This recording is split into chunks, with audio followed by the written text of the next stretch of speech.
بسم اللہ الرحمن الرحیم۔ تمام بھائیوں اور بہنوں کو السلام علیکم۔ ناظرین گرامی، خیبر ایک بڑا قصبہ تھا۔ اس میں یہودیوں کی بڑی بڑی حویلیاں، کھیت اور باغات تھے۔ یہ یہودی مسلمانوں کو بہت ستاتے تھے اور اسلام کے خلاف سازشیں کرتے رہتے تھے۔ مدینہ منورہ سے خیبر کا فاصلہ 150 کلومیٹر کا ہے۔ حدیبیہ سے تشریف لانے کے بعد حضور پاک صلی اللہ علیہ وآلہ وسلم 1 ماہ تک یا اس سے کچھ کم مدت تک یعنی ذی الحج 6 ہجری کے آخر تک مدینہ ہی میں رہے، اور اس کے بعد رسول اللہ صلی اللہ علیہ وآلہ وسلم خیبر کی طرف روانہ ہوئے۔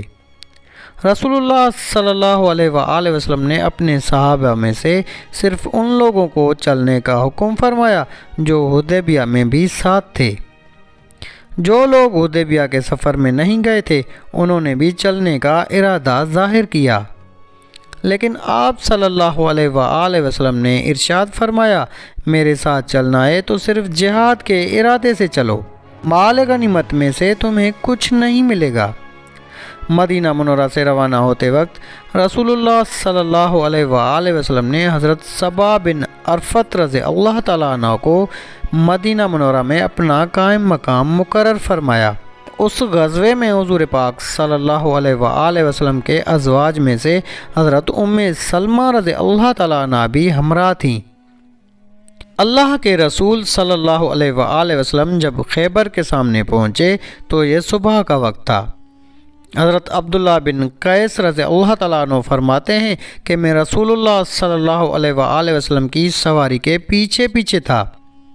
ایسے میں نے لا حول ولا قوت الا باللہ العلی العظیم پڑھا۔ میرے منہ سے یہ کلمہ سن کر حضور پاک صلی اللہ علیہ وآلہ وسلم نے ارشاد فرمایا، اے عبداللہ، کیا میں تمہیں ایسا کلمہ نہ بتا دوں جو جنت کے خزانوں میں سے ہیں؟ میں نے عرض کیا، اے اللہ کے رسول، ضرور بتائیے۔ آپ صلی اللہ علیہ وآلہ وسلم نے ارشاد فرمایا، وہ یہی کلمہ ہے جو تم نے پڑھا ہے، یہ جنت کے خزانوں میں سے ایک خزانہ ہے اور یہ کلمہ اللہ تعالیٰ کو بہت ہی پسند ہے۔ خیبر کے لوگوں نے جب آپ صلی اللہ علیہ وآلہ وسلم اور آپ کے لشکر کو دیکھا تو چیختے چلاتے میدانوں اور کھلی جگہوں میں نکل آئے اور پکار اٹھے، محمد ایک زبردست لشکر لے کر آ گئے ہیں۔ یہودیوں کی تعداد وہاں تقریباً 10,000 تھی اور وہ یہ سوچ بھی نہیں سکتے تھے کہ مسلمان ان سے مقابلہ کرنے کے لیے نکل کھڑے ہوں گے۔ جب مسلمان جنگ کی تیاری کر رہے تھے تو اس وقت بھی حیران ہو کر کہہ رہے تھے، حیرت ہے کمال ہے۔ نبی کریم صلی اللہ علیہ وآلہ وسلم نے یہودیوں کے ان قلعوں میں سے سب سے پہلے ایک قلعہ نطات کی طرف توجہ فرمائی اور اس کا محاصرہ کر لیا۔ اس مقام پر آپ صلی اللہ علیہ وآلہ وسلم نے ایک مسجد بھی بنوائی۔ حضور پاک صلی اللہ علیہ وآلہ وسلم جتنے دن خیبر میں رہے اسی مسجد میں نماز ادا فرماتے رہے۔ اس جنگ کے موقع پر آپ صلی اللہ علیہ وآلہ وسلم نے 2 زرہیں پہن رکھی تھیں اور گھوڑے پر سوار تھے۔ رسول اللہ صلی اللہ علیہ وآلہ وسلم کے گھوڑے کا نام ضرب تھا۔ آپ صلی اللہ علیہ وآلہ وسلم کے ہاتھوں میں نیزہ اور ڈھال بھی تھی۔ آپ صلی اللہ علیہ وآلہ وسلم نے اپنے ایک صحابی کو پرچم دیا، وہ پرچم اٹھائے آگے بڑھے۔ انہوں نے زبردست جنگ کی لیکن ناکام لوٹ آئے۔ آپ صلی اللہ علیہ وآلہ وسلم نے پرچم ایک دوسرے صحابی کو دیا، وہ بھی ناکام لوٹ آئے۔ محمد بن مسلمہ رضی اللہ تعالیٰ عنہ کے بھائی محمود بن مسلمہ رضی اللہ تعالیٰ عنہ قلعہ کی دیوار کے نیچے تک پہنچ گئے، لیکن اوپر سے مرحب نامی یہودی نے ان کے سر پر ایک پتھر دے مارا اور وہ شہید ہو گئے۔ کہا جاتا ہے کہ قلعہ کی دیوار کے قریب انہوں نے بہت سخت جنگ کی تھی۔ جب بالکل تھک گئے تو اس قلعہ کی دیوار کے سائے میں دم لینے لگے۔ اسی وقت اوپر سے مرحب نے پتھر گرایا تھا۔ قلعہ نطات کے لوگ 7 دن تک برابر جنگ کرتے رہے۔ حضور پاک صلی اللہ علیہ وآلہ وسلم روزانہ محمد بن مسلم رضی اللہ تعالیٰ عنہ کو ساتھ لے کر جنگ کے لیے نکلتے رہے۔ پڑاؤ میں حضرت عثمان رضی اللہ تعالیٰ عنہ کو نگران بناتے۔ شام کے وقت حضور پاک صلی اللہ علیہ وآلہ وسلم اسی جگہ واپس آ جاتے۔ زخمی مسلمان بھی وہیں پہنچا دیے جاتے۔ رات کے وقت ایک دستہ لشکر کی نگرانی کرتا، باقی لشکر سو جاتا۔ آپ صلی اللہ علیہ وآلہ وسلم بھی نگرانی کرنے والے دستے کے ساتھ گشت کے لیے نکلتے۔ کئی روز تک جب قلعہ فتح نہ ہوا تو حضور پاک صلی اللہ علیہ وآلہ وسلم نے محمد بن مسلمہ رضی اللہ تعالیٰ عنہ سے فرمایا، آج میں پرچم اس شخص کو دوں گا جو اللہ اور اس کے رسول سے محبت کرتا ہے، اور اللہ اور رسول بھی اس سے محبت کرتے ہیں، اور وہ پیٹھ دکھانے والا نہیں۔ اللہ تعالیٰ اس کے ہاتھ پر فتح عطا فرمائیں گے، اور اس طرح اللہ تعالیٰ تمہارے بھائی کے قاتل پر قابو عطا فرمائے گا۔ صحابہ کرام نے جب یہ اعلان سنا تو ہر ایک نے چاہا کہ حضور پاک صلی اللہ علیہ وآلہ وسلم پرچم اسے دیں، مگر پھر رسول اللہ صلی اللہ علیہ وآلہ وسلم نے حضرت علی رضی اللہ تعالیٰ عنہ کو طلب فرمایا۔